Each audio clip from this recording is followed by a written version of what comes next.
आज हम लोग एक न्यूमेरिकल देखते हैं जो काफ़ी इंपॉर्टेंट न्यूमेरिकल है। अगर ये न्यूमेरिकल आपने सॉल्व कर लिया, जो लास्ट 2016 में यूनिवर्सिटी एग्ज़ाम में आया हुआ है, उसका सिक्स्थ ए न्यूमेरिकल है। अगर ये न्यूमेरिकल कर लिया तो shear force bending movement diagram clear हो जाएंगे आपके, डिफ्लेक्शन ऑफ बीम आपका क्लियर हो जाएगा, और आपका बेंडिंग इक्वेशंस वगैरह का भी कॉन्सेप्ट क्लियर हो जाएगा। इसलिए इस न्यूमेरिकल को जरूर सॉल्व करें, इसमें काफ़ी अच्छे कॉन्सेप्ट हैं। तो न्यूमेरिकल देखते हैं। The beam shown in a heat figure has a rectangular cross section 50 metre wide. ये रेक्टेंगुलर क्रॉस सेक्शन है जिसकी विड्थ 50 मीटर दी है। डेप्थ आपको निकालनी है। Determine the proper depth d of the beam if the mid spread deflection of the beam is not to exceed 20 millimetre and the flexural stress is limited to be 10 megapascal, use E is equal to 10 gigapascal। तो सबसे पहले तो ये समझे फ्लैक्चरल stress क्या है। फ्लैक्चरल stress आपकी bending stress होती है, ये ध्यान रख लें। तो सिग्मा भी आपकी 10 मेगापास्कल दी है, और आपको जो मिड स्पैन पे डिफ्लेक्शन है that is less than equal to 20 millimetre दिया है। और ये आपकी सिंपली सपोर्टेड बीम दी गई है जिसके दोनों एंड पे सपोर्ट हैं, और एक 400 न्यूटन का और 600 न्यूटन का लोड लगाया गया है, जो कि 1 मीटर और 2 मीटर डिस्टेंस में, और टोटल स्पैन की लेंथ 5 मीटर दी है। तो हम स्टार्ट करते हैं न्यूमेरिकल सॉल्व करना। पहले तो गिवन डेटा हमने नोट कर लिया, अब हम स्टार्ट करते हैं। तो पहला हमारा स्टेप हमेशा रहता है स्ट्रेंथ ऑफ मटेरियल की बीम की कभी भी प्रॉब्लम आएगी, कैलकुलेट द रिएक्शन। तो रिएक्शंस कैलकुलेट करना। तो रिएक्शन कैलकुलेट करने का मैंने शॉर्टकट मेथड एक आपको बताया था। आपको R1 निकालना है तो 400। जब आपको R1 निकालना है तो R2 साइड की डिस्टेंस 400 से 400 इंटू 4 डिवाइड बाई 5 प्लस 5 क्या है total length of the span, plus 600 R2 side से डिस्टेंस 600 की कितनी है 3 डिवाइड बाई 5, 600 की R2 की डिस्टेंस और 5 टोटल स्पैन की लेंथ है। तो R1 आपकी आ गई 680। R1 प्लस R2 क्या है 1000 न्यूटन, तो R2 आपका 320 न्यूटन आ गया। For calculating the bending stress in the term of depth d of the beam maximum bending moment is must determined. अगर आपको बेंडिंग स्ट्रेस फाइंड आउट करनी है तो आपको मैक्सिमम बेंडिंग मोमेंट निकालना पड़ेगा, और आप मैक्सिमम बेंडिंग मोमेंट वाला जो बेंडिंग इक्वेशन का फॉर्मूला है उसके थ्रू आप बेंडिंग स्ट्रेस निकाल सकते हैं। तो सबसे पहले हम क्या करते हैं शियर फोर्स डायग्राम ड्रॉ करते हैं। ये ध्यान रख लो, जब भी कभी सिंपली सपोर्टेड बीम का क्वेश्चन हो तो उसमें शियर फोर्स डायग्राम बनाना ईजी होता है, और अगर जो हम शियर फोर्स डायग्राम बना लें तो उससे एरिया मेथड से बेंडिंग मोमेंट निकल आता है मैक्सिमम कहाँ पे है। आसान है, उसमें डिफ़िकल्टी नहीं है। तो शियर फोर्स डायग्राम बनाते हैं। तो शियर फोर्स डायग्राम के लिए ऊपर का फोर्स पॉजिटिव, नीचे का नेगेटिव, लेफ्ट साइड से हम चलेंगे, ठीक है।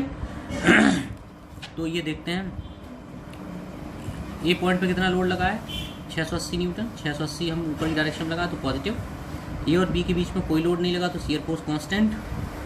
बी पॉइंट पे 400 न्यूटन का लोड नीचे की तरफ लगा तो नीचे माइनस कर दिया 400, बचे कितने 280। इसके बाद बी और सी के बीच में कोई लोड नहीं लगा है तो ये कांस्टेंट रहेगा।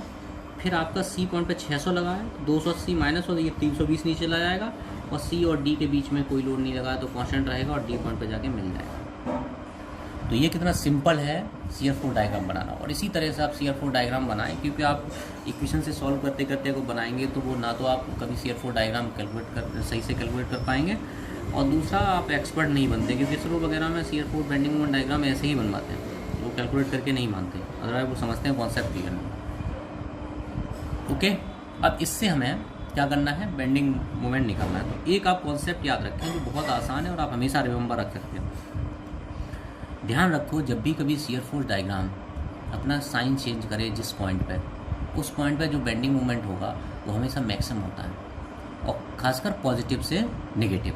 तो देखो यहाँ प्लस से माइनस साइन चेंज कर रहा है, इससे ये पता लगता है सी पॉइंट पे जो हमारा बेंडिंग मोमेंट है वो मैक्सिमम है। तो हमने ये लाइन लिख भी दी है, bending moment at point C is maximum because shear force changing the sign. Shear force sign change कर रहा है। तो अब हम बेंडिंग कैसे निकालेंगे बेंडिंग मूवमेंट। बेंडिंग मूवमेंट निकालने का हमारे पास एक तरीका है, बहुत अच्छा तरीका है, जो मैंने पहले भी आपको बताया, लेकिन सॉल्व कम न्यूमेरिकल कराए थे इस पर, ठीक है। Bending movement at point B minus bending movement point A is equal to area between A and B. Okay, A point का बेंडिंग मूवमेंट 0 है तो M B is equal to 680 into 1, ठीक है। इस रेक्टेंगुलर का एरिया कितना हो जाएगा, इस रेक्टेंगल का 680 और 1 डिस्टेंस, तो 680, लेकिन डायमेंशन क्या रहेगी न्यूटन मीटर। फिर bending movement at C minus B is equal to area between B and C. तो बी और सी के बीच का एरिया क्या है 280 इंटू 1 मीटर, तो -680, तो ये 960 आ गया। तो सी पॉइंट में maximum bending moment 960 newton metre आ गया। और एम डी पॉइंट पर 0 रहेगा, आपका सपोर्ट लगा हुआ है। तो आपने ये ए पॉइंट पे 0 था, बी पॉइंट से कनेक्ट कर दिया, बी का सी से कनेक्ट कर, सी से डी का कनेक्ट कर दिया, ये बन गया आपका बेंडिंग मोमेंट डायग्राम। अब फॉर एग्जाम्पल अब आपको मैक्सिमम बेंडिंग मोमेंट निकालें 960 न्यूटन मीटर। लेकिन ध्यान रखें सॉम के अंदर जब भी कभी डायमेंशंस यूज़ करनी है तो हमें न्यूटन मिलीमीटर ही यूज़ करनी है। तो मैक्सिमम बेंडिंग मोमेंट हम क्या यूज़ करेंगे, 960 × 10⁻³ न्यूटन मिलीमीटर, ये हमेशा यूज़ करेंगे। न्यूटन मीटर कभी यूज़ नहीं करेंगे क्योंकि फाइनल डायमेंशन हमारी मिलीमीटर में आ जाएंगी। ठीक है, newton millimetre. Now use the bending equation m/i sigma b upon by, sigma b is equal to m/i into by, m divide by i क्या है 1/12 BD³ इंटू d/2। तो यहाँ से हम लोगों ने जो है यहाँ तक सॉल्व कर लिया। और इसमें आपने सिग्मा b आपको पता है 10 मेगापास्कल, आपने m की वैल्यू रख दी और b की वैल्यू रख दी, तो आपका डायमीटर आपका डेप्थ आ गया 107 millimetre as per the bending equation. अभी ये फाइनल आंसर नहीं है, अभी आपने इसने डिफ्लेक्शन और दिया है तो हमें उससे भी निकालना पड़ेगा depth d। Use the Macaulay method for calculating the span deflection, mid span deflection हमें कैलकुलेट करना है। मैकाले मेथड क्या था कि अगर कोई बीम दी है, ये आपने उसके एक्सट्रीम सेक्शन पे बेंडिंग इक्वेशन लिख ली और उसे एक सेपरेशन लाइन से सेपरेट कर देंगे। तो M X is equal to क्या हो गया 680 इंटू एक्स, ये बेंडिंग एक्स सेक्शन पे हमें बेंडिंग मोमेंट निकालना, तो 680 इंटू एक्स, ये घूमेगा एंटी क्लॉकवाइज, ये घूमेगा एंटी क्लॉकवाइज, तो 400 into x - 1 minus 600 x - 2। Now deflection equation ei/dx² is equal to mx, ei/dx² 680x, separation line -400 x - 1, separation line -600 x - 2। तो ei/dx 680x² divide by 2 plus c1, constant पहले वाले bracket के अंदर रखेंगे। Separation line -400 x - 1 का whole square divide by 2, separation line -600 x - 2 का whole square divide by. ठीक है, इसके बाद हम आगे देखते हैं। तो ei/dx इज इक्वल टू आ गया 340x² plus c1, separation line -200 x - 1 का whole square, separation line -300 x - 2 का होल स्क्वायर। तो ei बाई आपने निकाला 340x की divide by 3 plus c1x plus c2, पहले वाले में ही सारे कांस्टेंट रखेंगे ब्रैकेट में, मैंने बता दिया मैकाले मेथड में। सेपरेशन लाइन -200 x - 1 का whole cube divide by 3, separation line -100 x - 2 का whole cube. Okay, apply the boundary condition at x बराबर 0 बाई इज इक्वल टू 0, तो आपका C2 आ जाएगा 0, क्योंकि हम इसमें निगेटिव टर्म नहीं लेते। जैसे ही आप x बराबर 0 रखेंगे तो आपके दो टर्म, एक तो आपका ये टर्म ये वाला और ये दोनों ओमिटेड 0 हो जाएंगे जब आप x इज इक्वल टू 0 रखेंगे, क्योंकि ये नेगेटिव आएंगे, नेगेटिव को हम काउंट नहीं करते मैकाले मेथड में, इसीलिए हम सेपरेशन लाइन लगते हैं, सेपरेट कर दिया इन लोगों इन चीज़ों को। एट x बराबर 5 metre by is equal to 0, जब x बराबर 5 मीटर रखेंगे तो ये सारे काउंट हो जाएंगे, क्योंकि यहाँ 2 है या -1 है। तो आपका C1 आ गया 3420। नाउ डिफ्लेक्शन इक्वेशन यूज़ करेंगे हम, ei बाई डिफ्लेक्शन इक्वेशन क्या आ गई, ei by is equal to 340x की divide by 3 plus 3420x minus 20 200x - 1 का होल की डिवाइड बाई 3 माइनस 100x - 2 का होल की।